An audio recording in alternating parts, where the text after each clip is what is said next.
जय श्री गणेश। आइए सुनते हैं विनायक चतुर्थी की व्रत कथा। श्री गणेश जी चतुर्थी व्रत की पौराणिक कथा के अनुसार एक बार भगवान शिव तथा माता पार्वती नर्मदा नदी के किनारे बैठे थे। वहां माता पार्वती ने भगवान शिव से समय व्यतीत करने के लिए चौपड़ खेलने को कहा। शिव चौपड़ खेलने के लिए तैयार हो गए, परंतु इस खेल में हार जीत का फैसला कौन करेगा, यह प्रश्न उनके समक्ष उठा। तो भगवान शिव ने कुछ तिनके एकत्रित किए और एक पुतला बनाकर उसमें प्राण प्रतिष्ठा कर दी और पुतले से कहा कि बेटा, हम चौपड़ खेलना चाहते हैं, परंतु हमारी हार जीत का फैसला करने वाला कोई नहीं है, इसलिए तुम बताना कि हम दोनों में से कौन हारा, कौन जीता, कौन विजयी हुआ। चौपड़ खेलना शुरू हो गया। यह खेल 3 बार खेला गया और संयोग से तीनों बार माता पार्वती ही जीती। खेल समाप्त होने के बाद बालक से हार जीत का फैसला करने के लिए कहा गया, तो बालक ने कहा, महादेव जी विजय हुए। यह सुनकर माता पार्वती को क्रोध आ गया और क्रोध में उन्होंने बालक को लंगड़ा होने, कीचड़ में पड़े रहने का श्राप दे दिया। बालक ने माता पार्वती से माफी मांगी और कहा कि यह मुझसे अज्ञानवश ऐसा हुआ है, मैंने किसी के द्वेष भाव में ऐसा नहीं किया है।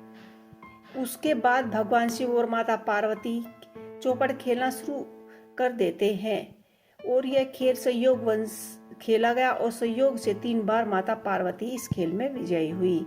यह सुनकर माता पार्वती क्रोधित हो गई और बालक को श्राप दे देती हैं। बालक द्वारा क्षमा मांगने पर भी माता पार्वती कहती हैं कि यह गणेश पूजा के लिए ना कन्याएं आएंगी, उनके कहे अनुसार तुम गणेश व्रत करो, ऐसा करने से तुम मुझे प्राप्त करोगे। यह कहकर माता पार्वती शिव के साथ कैलाश पर्वत चली गई।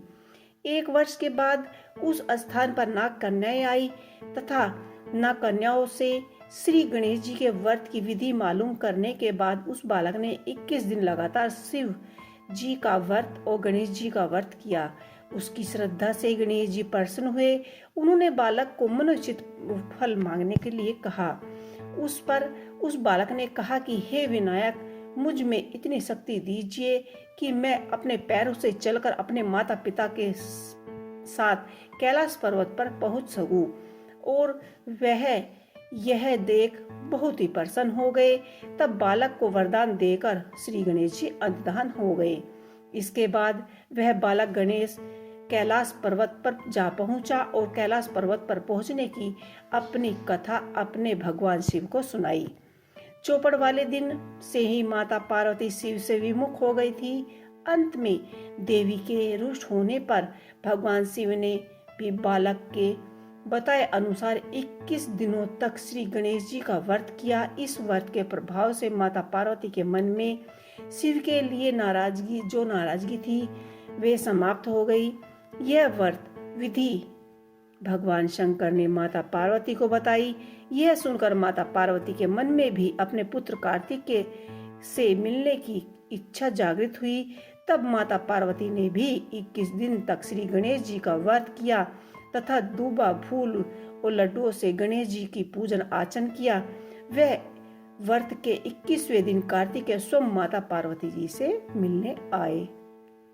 उस दिन से श्री गणेश जी चतुर्थी का यह व्रत समस्त मनोकामनाओं को पूर्ण करने वाला व्रत माना जाता है। इस व्रत को करने से मनुष्य के सारे कष्ट दूर होकर वह समस्त सुख और सुविधाओं की प्राप्त करता है। यह थी विनायक चतुर्थी की व्रत कथा। आपको ये कथा गणेश जी की कैसी लगी, मुझे कमेंट बॉक्स में लिख के अवश्य ही बताइएगा। जय श्री गणेश।